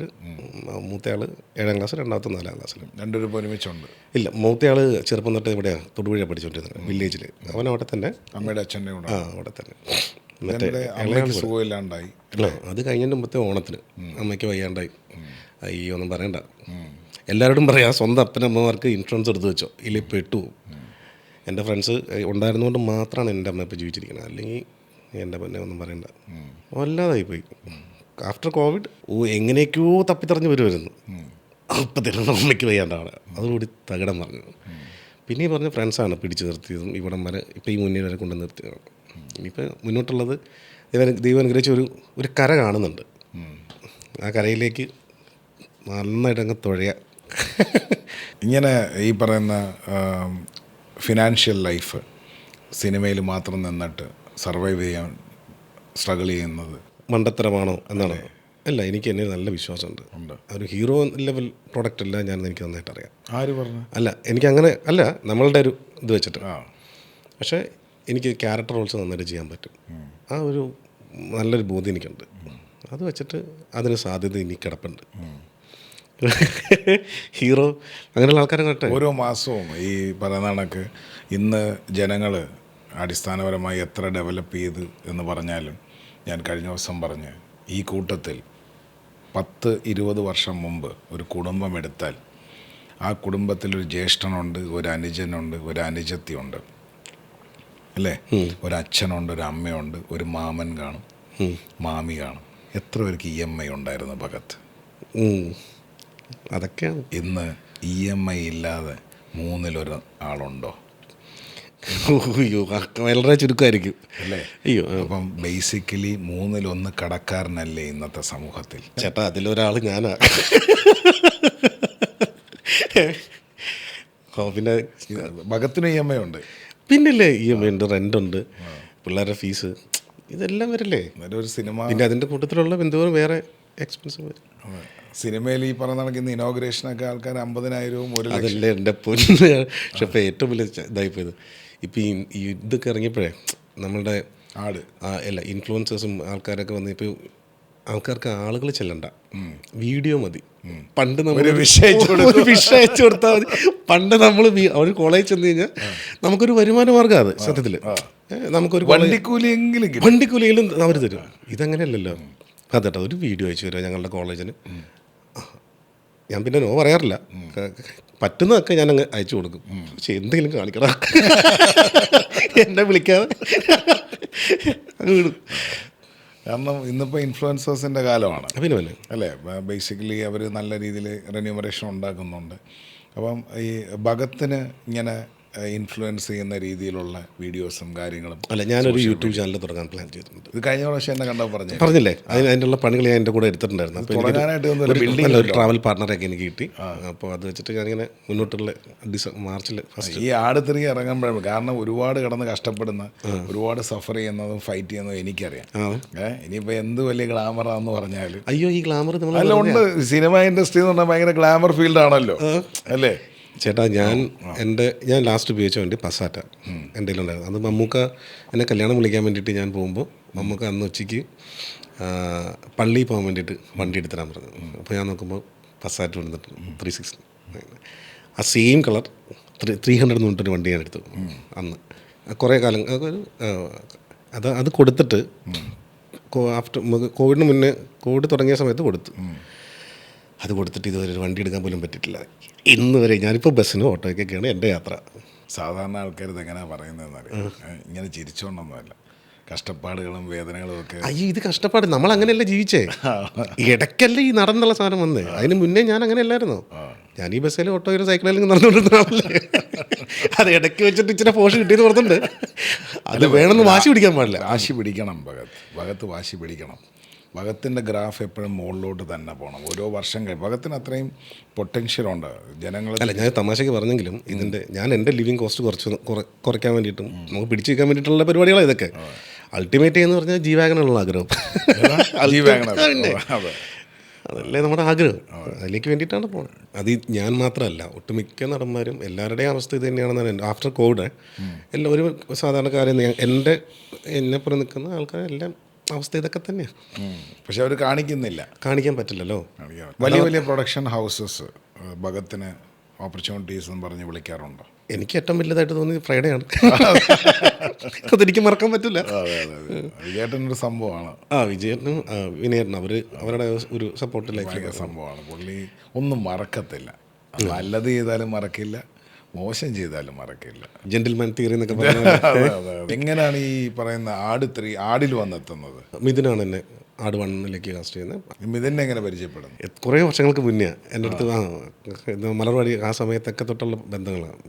മിഥുനുണ്ട്, അതുപോലെ തന്നെ ജൂഡ് ആ സമയത്ത് ഡേറ്റായിട്ടുണ്ടായിരുന്നു ജൂഡ്. അപ്പോൾ എല്ലാം ഒരേ സമയത്ത് വന്നവരാണ് ഞങ്ങളെല്ലാം. ഈ ആടിൻ്റെ സ്റ്റോറി എങ്ങനെയാണ് ഉണ്ടാവുന്നത്? കാരണം ഒരു ബേസിക്കലി ആട് ഫസ്റ്റ് ഒരു ഓൺ സ്ക്രീനിൽ ഭയങ്കര ഹിറ്റായ മൂവിയല്ല, ടെലിവിഷൻ സീരീസിൽ ഹിറ്റായത്. എന്നിട്ടാണ് ആട് 2 ഉണ്ടാവുന്നത്. അത് വമ്പൻ ഹിറ്റ്. എങ്ങനെ ഗട്ട്സ് ഉണ്ടായി ഈ അത് അവനോട് തന്നെ ചോദിക്കുന്നത്, അതുപോലെ വിജയേട്ടനോട്. അല്ല, നമ്മൾ ഒരിക്കലും മറക്കാൻ പാടില്ല. കാരണം ഒരു പരിപാടി താഴെ പോയിട്ട് അടുത്തത് നമുക്കിങ്ങനെ ചെയ്താലോ എന്ന് ചോദിക്കുമ്പോൾ ഓക്കെ എന്ന് പറയാനൊരു പ്രൊഡ്യൂസർ എന്ന് പറഞ്ഞ ആളുള്ളപ്പോഴാണ് ആ ഡയറക്ടർ ആ സാധനം പുറത്തേക്ക് ഭയങ്കര ചാലഞ്ചിങ്. പിന്നല്ലേ ഇപ്രാവശ്യം എടുത്തേക്കണതും ഭീകര ചലഞ്ച് എടുത്തത്. അടിപൊളിയാവട്ടെ. നമ്മളെല്ലാവരും ശരിക്കും പണിയെടുത്തിട്ടുണ്ട്. നന്നായിട്ട് കഷ്ടപ്പെട്ട ഒരു സിനിമയാണ് അടുത്ത്. എങ്ങനെയുണ്ട് ആട് 3യുടെ ഒരു എക്സ്പീരിയൻസ് ഒക്കെ എങ്ങനെയുണ്ട്? എനിക്ക് എൻ്റെ ജീവിതത്തിലെ ഏറ്റവും വലിയ സിനിമ, ഏറ്റവും ബിഗ് ബഡ്ജറ്റ് പടം, അതിനകത്ത് ഇത്രയും നല്ലൊരു ക്യാരക്ടർ, അതിന് എൻ്റെ ഡയറക്ടറിനോടും എൻ്റെ പ്രൊഡ്യൂസറിനോടും എനിക്ക് നന്ദി പറഞ്ഞ് ഇരിക്കുന്നു. കട്ട വെയിറ്റിംഗ്, നമ്മളും വെയിറ്റിംഗ് ആണ്. മക്കളൊക്കെ എങ്ങനെയാണ് ഇൻഡസ്ട്രിയിൽ കൊണ്ടുവരാൻ താല്പര്യമുണ്ടോ? അവരെ ഓഡിഷൻ രണ്ടുപേരും നന്നായിട്ട് ഡാൻസ് ചെയ്യും, അതുപോലെ തന്നെ മൂത്തയാളും രണ്ടുപേരും അഭിനയം കാര്യങ്ങളൊക്കെ ഉണ്ട്. വൈഫ് സൂംബ ട്രെയിനറാണ്, ഹെൽത്ത് കോൺഷ്യസ് ആയിട്ട് പുള്ളിക്കാരി അങ്ങ് പോകും. അപ്പോൾ അതിൻ്റെ അടുത്ത് പ്രാക്ടീസിനൊക്കെ പോകുന്നുണ്ട്. ഞാൻ 7 പോകാറില്ല. അതിനാണ് ഞങ്ങളുടെ ഇടയിൽ ഏറ്റവും ഞാൻ ആരോഗ്യം നോക്കുന്നില്ല എന്നാണ് പുള്ളിക്കാരുടെ ഏറ്റവും വലിയ പരാതി. ആരോഗ്യം നോക്കണം, ഞാൻ നോക്കുന്നുണ്ട്, പക്ഷെ പുള്ളിക്കാർ ഉദ്ദേശിക്കുന്ന രീതിയിൽ നോക്കുന്നില്ല. ഇപ്പോൾ താമസം അത് ഇവിടെ കാക്കനാട് ഒരു റെൻറ്റഡ് വീട്ടിലാണ് താമസിക്കുന്നത്. എന്തൊരു ചിരിച്ചത്. അല്ല, അത് വലിയൊരു കഥയാണ്. അപ്പോൾ വെറുതെ അതിപ്പോൾ കുടുംബക്കഥ ഇന്ന് പറയണ്ടല്ലോ ഓർത്തിട്ടെ പറഞ്ഞു. കുഞ്ഞുകാരി അത് ചിലപ്പോൾ തിരിച്ചിട്ട് എന്നെ തല്ലും. പിന്നെ എനിക്ക് 2 വീട്ടിൽ കയറാൻ പറ്റണ്ടാവും. അമ്മയുടെ അടുത്തും ചെല്ലാൻ പറ്റണ്ടാവും, ഭാര്യയുടെ അടുത്തും ചെല്ലാൻ പറ്റും. രണ്ടാണോ താമസിക്കുന്നത്? ഭാര്യയും അമ്മയും തമ്മിൽ ഡിഫറൻസ് പൊതുവേ ഉള്ള അത് എല്ലായിടത്തും ഉള്ളതല്ലേ. അപ്പോൾ അതുകൊണ്ട് ഞാൻ ഇപ്പോൾ എന്ന് വെച്ച് കഴിഞ്ഞാൽ അമ്മയ്ക്ക് വയ്യാണ്ടായപ്പോൾ ഒരു വീട് എടുത്തിരുന്നു. ആ വീട്ടിലാണ് അത് താമസിച്ചത്. അപ്പോൾ അത് ഇച്ചിരി കുറേ വലിയ വീടായതുകൊണ്ട് അവിടെ നിന്ന് മാറി ചെറിയൊരു വീട്ടിലേക്ക് നമ്മൾ താമസം മാറി. അപ്പോൾ ഞാൻ ഉദ്ദേശിച്ച് ഞാൻ തന്നെ ഉള്ളൂ അവിടെ. ഫ്ലാറ്റിലാണ് വൈഫും കുഞ്ഞുള്ളത്, അമ്മ മൂവാറ്റുപുഴ. അപ്പോൾ ഞാൻ പറഞ്ഞത് നിങ്ങൾ തമ്മിലുള്ള അടിക്ക് ഞാൻ നിൽക്കില്ല. എപ്പോൾ എൻ്റെ അടുത്ത് വരുന്നു അപ്പം എൻ്റെ അടുത്തേക്ക് പോരാം. അമ്മ വരുമ്പോൾ അവളുണ്ടാവില്ല, അവൾ വരുമ്പോൾ അമ്മ ഉണ്ടാവില്ല. പക്ഷെ എപ്പോഴെങ്കിലും ശരിയായിക്കോളൂല്ലോ. ഇത് അൾട്ടിമേറ്റ് എന്നുള്ള സാധനം എന്തായാലും ഒന്നാവും, അതിലേക്ക് എത്തിക്കോളും. അതുകൊണ്ടിപ്പോൾ സമാധാനത്തോടെ ഞാനുണ്ട്. പൂച്ചയുടെ കാര്യം പറഞ്ഞു. ഞാൻ തന്നെ ഉള്ളല്ലോ പുതിയ വീട്ടിൽ. അപ്പോൾ ഇങ്ങനെ കിടക്കുക. അപ്പോൾ ഒരു 2 പേര് ഗസ്റ്റ് വന്നേക്കണം.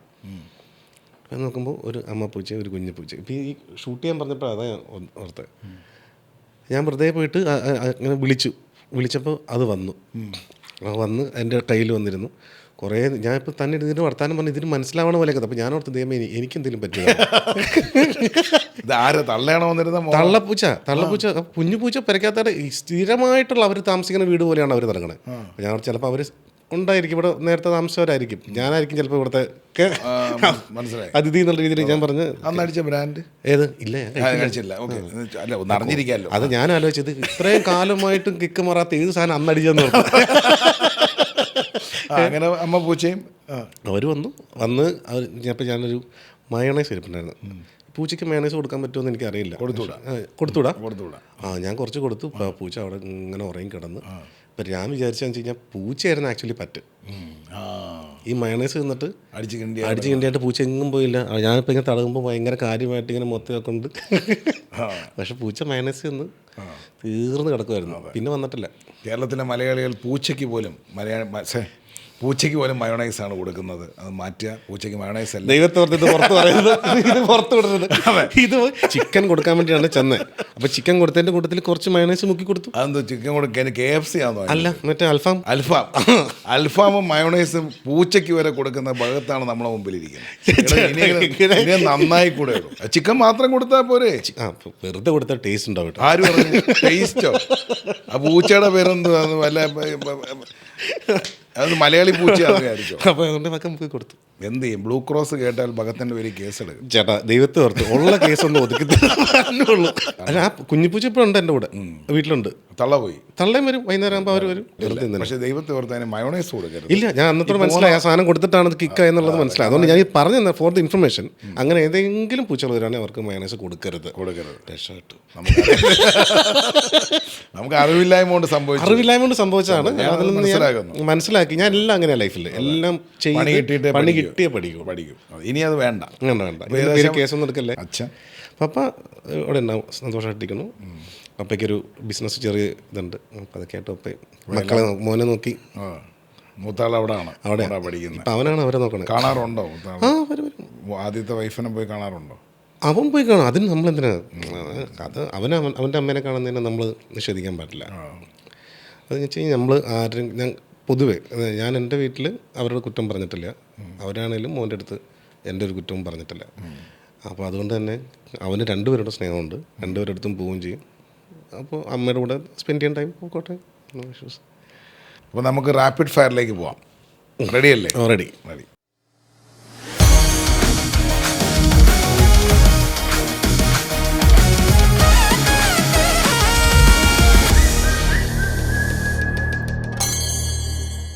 അപ്പോൾ അപ്പോൾ നമുക്ക് റാപ്പിഡ് ഫയർ പോവാണ്. പെട്ടെന്ന് ആൻസർ നോക്കട്ടെ. Okay. One role you regret saying no to. നമുക്ക് അങ്ങനെ ചൂസ് ചെയ്യാനുള്ള സാധനമൊക്കെ വരും ഏട്ടാ. അങ്ങനെയൊന്നും വന്നിട്ടില്ല. One costar who makes you laugh the most. Aju. Mass hero or content hero? Content hero. One word about Malayalam cinema. നമുക്ക് അങ്ങനെ ഒറ്റ വാക്കിൽ ചുരുക്കാൻ പറ്റില്ല. ഇല്ല. Fame or peace? പീസ്. ഇപ്പോൾ ഈ അമ്മയുടെ പ്രോഗ്രാമൊക്കെ നടക്കുന്നത് കണ്ട, അമ്മ അസോസിയേഷൻ്റെ പ്രോഗ്രാമൊക്കെ, അതിനകത്തൊക്കെ പങ്കെടുത്തായിരുന്നു. പോയായിരുന്നു. പക്ഷെ അതിനകത്ത് ഈ പറഞ്ഞ ക്ലിപ്പിങ്സിലൊന്നും കാണുന്നില്ല. അതിൻ്റെയൊക്കെ കട്ട്സും കാര്യങ്ങളും റീൽസും ഒക്കെ താങ്കളുടെ ഒന്നും വന്നില്ല. എന്ത് ചെയ്യും അറിയില്ല എന്താ. താങ്കൾക്ക് സ്വന്തമായിട്ടെങ്കിലും ഇട്ടൂടെ? ഞാനെങ്ങനെ എന്നെ സംബന്ധിച്ചോളം ഭഗത്തൊന്നും ചെയ്യുന്നില്ല. ഭഗത്ത് ഇപ്പം അമ്മയിലൊരു വലിയ ഇവന്റ് നടന്നു.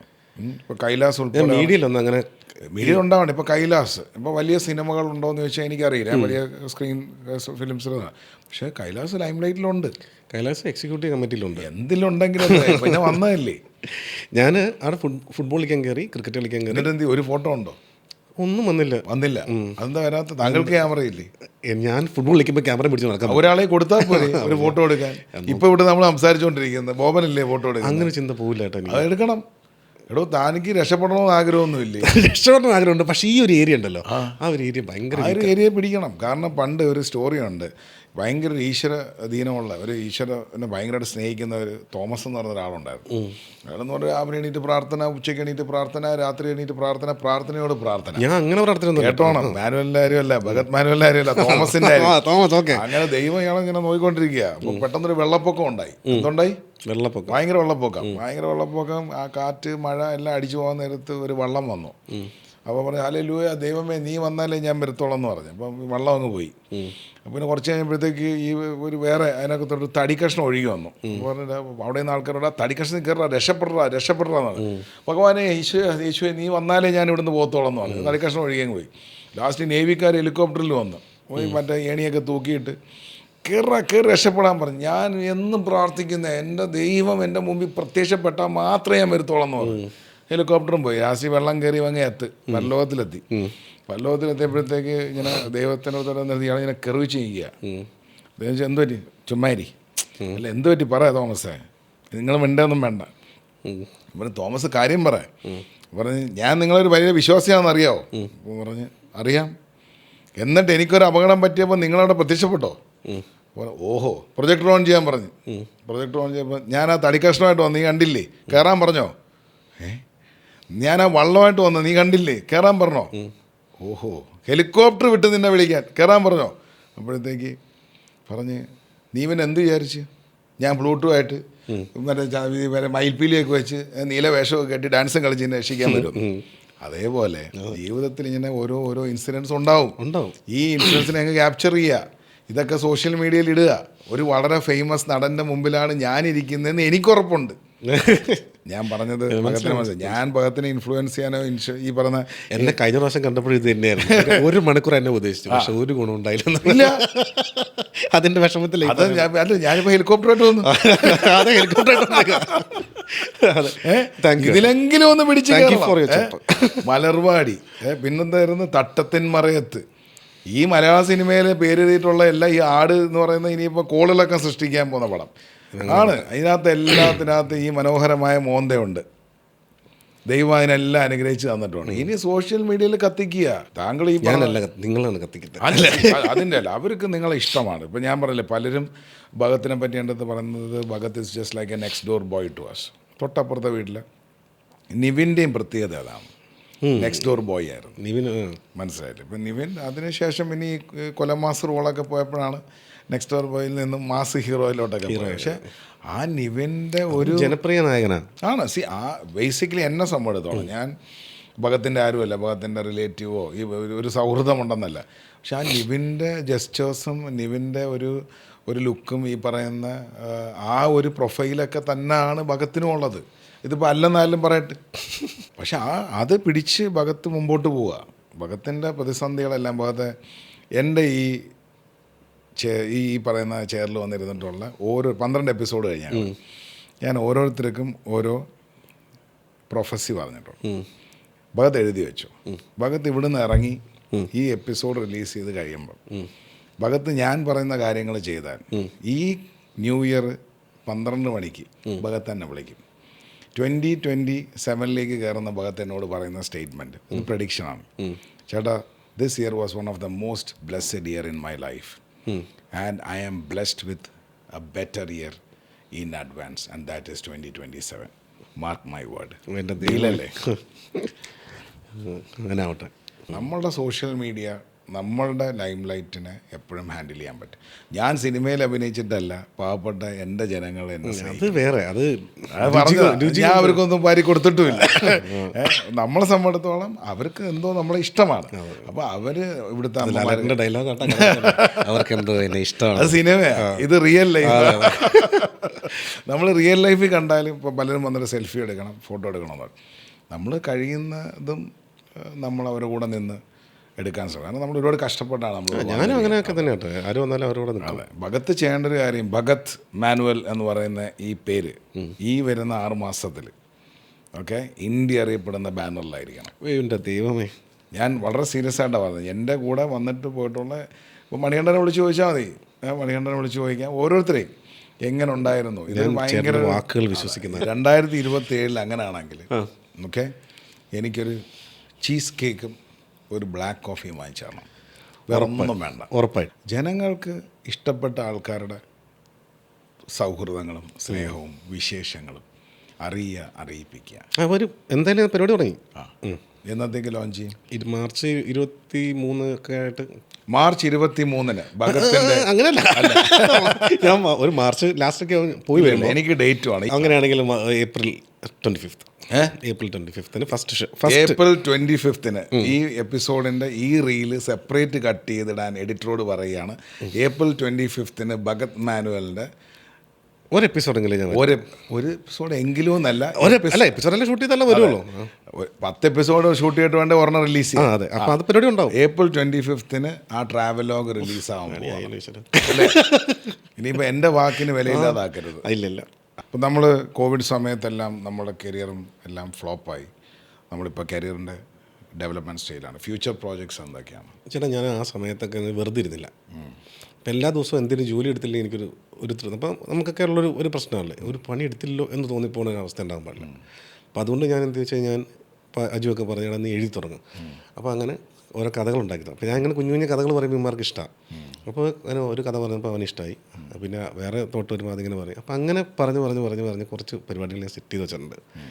അതിനി ഇങ്ങനെ ഓരോന്നോരോന്നായിട്ട് ഇറക്കണം. അതിൻ്റെ ഒരു ഫസ്റ്റ് പരിപാടി ഇപ്പോൾ ഓണായിട്ടുണ്ട്. അത് so Bhagat Manuel the script writer. Script writer എന്നുള്ള ആണോന്ന് ചോദിച്ചാൽ ഞാൻ പഠിച്ചുകൊണ്ടിരിക്കുകയാണ്. സ്ക്രിപ്റ്റ് റൈറ്റർ ആണോന്ന് ചോദിച്ചാൽ ചെയ്തുകൊണ്ടിരിക്കുകയാണ്. അല്ല, ഒന്നും വന്നിട്ടില്ലല്ലോ കേട്ടോ. വന്നു കഴിഞ്ഞു. മാനിഫെസ്റ്റേഷൻ എന്ന് പറഞ്ഞാൽ വന്നു കഴിഞ്ഞു അല്ലേ? താങ്കൾ ഒരു സിനിമാ നടനാവണം എന്ന് താങ്കൾ നേരത്തെ തീരുമാനിച്ചു. അതെ, താങ്കളുടെ ഫ്രണ്ടിലേക്ക് മലർവാടിയുടെ പേപ്പർ വന്നു. അത് ഞാനല്ല തീരുമാനിച്ചത്. ആരോ തീരുമാനിച്ചു? അത് തമ്പുരാൻ തീരുമാനിച്ചിട്ടാ പേപ്പർ എൻ്റെ മുമ്പിൽ വന്നത്. താങ്കൾക്ക് സിനിമയിൽ അഭിനയിക്കണമെന്ന് താല്പര്യമില്ലായിരുന്നോ? ഞാൻ അങ്ങനെ ചിന്തയുണ്ടായിരുന്നില്ല. സിനിമയിൽ അഭിനയിക്കണമെന്ന് താല്പര്യമില്ലായിരുന്നു. ഞാൻ സിനിമ അഭിനയിക്കാൻ ചിന്തയില്ല. ഞാൻ ലണ്ടനിൽ ഇത്രയും പൈസ മുടക്കി പോകാൻ നിൽക്കുന്ന ആളല്ലേ, ലോൺ എടുത്തിട്ട്. ഞാൻ സിനിമയിൽ അഭിനയിക്കാൻ എൻ്റെ അപ്പം തല്ലി കൊല്ലും. പഴയ അബദ്ധത്തിൽ ഒന്ന് ചാടിയാന്നോ സിനിമയിൽ? ഒരു ചാൻസ് കിട്ടിയപ്പോൾ ഞാനത് യൂസ് ചെയ്തു. അതിൻ്റെ അല്ലേ ഇപ്പം ഈ പത്രത്തിൽ കട്ടിങ്സ് ആ പെൺകുട്ടി കൊണ്ടുവന്ന് തന്നു എന്നല്ലേ പറയുന്നത്? അത് ആ പെൺകുട്ടി കൊണ്ട് തന്നില്ലായിരുന്നെങ്കിൽ ഇനി ഒരു നടനുണ്ടോ? ഇല്ല. ഞാൻ അതുകൊണ്ട് സൈനനെ ഒരിക്കലും മറന്നിട്ടില്ല. സൈന എൻ്റെ ഏറ്റവും നല്ല കൂട്ടുകാരായിട്ട് ഇന്നും ഉണ്ട്. അവൾ ഇപ്പം എവിടെയാണ് ഉള്ളതെന്നുള്ളത് എനിക്ക് കൃത്യം ഓർമ്മയില്ല. അതാ. അപ്പം സൈനയ്ക്ക് ഒരു താങ്ക്സ്. ഈ ഒരു നടനെ ഞങ്ങൾക്ക് മലയാള സിനിമയിൽ തന്നതിന് നന്നായിട്ട് എൻ്റർടൈൻ ചെയ്തു. അപ്പോൾ ഫ്യൂച്ചർ പ്രോജക്റ്റ് പറയാം. ഫ്യൂച്ചർ പ്രൊജക്റ്റ് ഇനിയിപ്പോൾ വരാൻ പോകുന്നത് ഉടുമ്പുചോര വിഷൻ എന്നുള്ള മാത്യൂസിൻ്റെ ഒപ്പമുള്ള പടമുണ്ട്.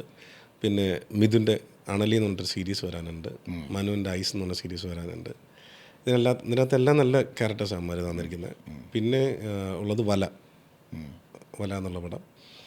തമിഴിലോട്ടൊക്കെ പോകുന്നുണ്ടോ? ആഗ്രഹമുണ്ട്, പക്ഷേ ഒന്നും നടന്നിട്ടില്ല. വരും, നമുക്ക് നടക്കും. ഞാൻ കുറേ ട്രൈ ചെയ്യുന്നുണ്ട്. ഷോർട്ട് ഫിലിംസ് ഒക്കെ ചെയ്യുന്നുണ്ട്. ഷോർട്ട് ഫിലിംസ് ഒരു ചെറിയ ഈ പറയുന്ന അവാർഡ് സിനിമ മറ്റേ IFFK അങ്ങനെയൊക്കെ കുറേ സാധനങ്ങളൊക്കെ ഉണ്ട്. നല്ല സബ്ജക്റ്റ് വന്നു കഴിഞ്ഞാൽ ഉറപ്പായിട്ടും ചെയ്യും. നമുക്കൊക്കെ ചെയ്തൂടെ എന്ന് പറയട്ടെ, അങ്ങനെ തോന്നാറില്ല. താങ്കളുടെ സുഹൃത്തല്ലേ വിഷ്ണു ഗോവിന്ദ്? അറ്റൻഷൻ പ്ലീസ് എന്ന് പറയുന്ന ഒരു സാധനം തട്ടിക്കൂട്ടിയതിൻ്റെ പേരിലാണ് ഇന്ന് വിജയ് സേതുപതിയായിട്ട് സിനിമയ്ക്ക് അഭിനയിച്ചിട്ട് ഇവിടെ വന്നിരിക്കുന്നത്. ഞാൻ പറഞ്ഞു ഇപ്പം കണ്ടു അല്ലേ? 13 ലക്ഷം ഗുണമേക്കാണ് ആ സിനിമ എടുത്തത്. ഏത്? Attention please. 13 ലക്ഷം. ഈ പോലെ കുഞ്ഞു സബ്ജക്റ്റ് കൊണ്ട് ഞാൻ വരാം, ചേട്ടൻ പ്രൊഡ്യൂസ് ചെയ്യും. ഞാൻ ചെയ്യും. ശരി, എന്നാൽ ഞാൻ ചെയ്യും. അപ്പോൾ നമുക്കിവിടെ വൈൻഡപ്പ് ചെയ്യാം. Okay. Some journeys are loud, some are steady, Bhagat's journey reminds us that consistency is power, that patience is strength, and the real actors don't fade, they evolve. This is not just a conversation, this is a reminder that every frame matters. This is Shine with Nalin. With more stories, we'll be back. Thank you. Thank you.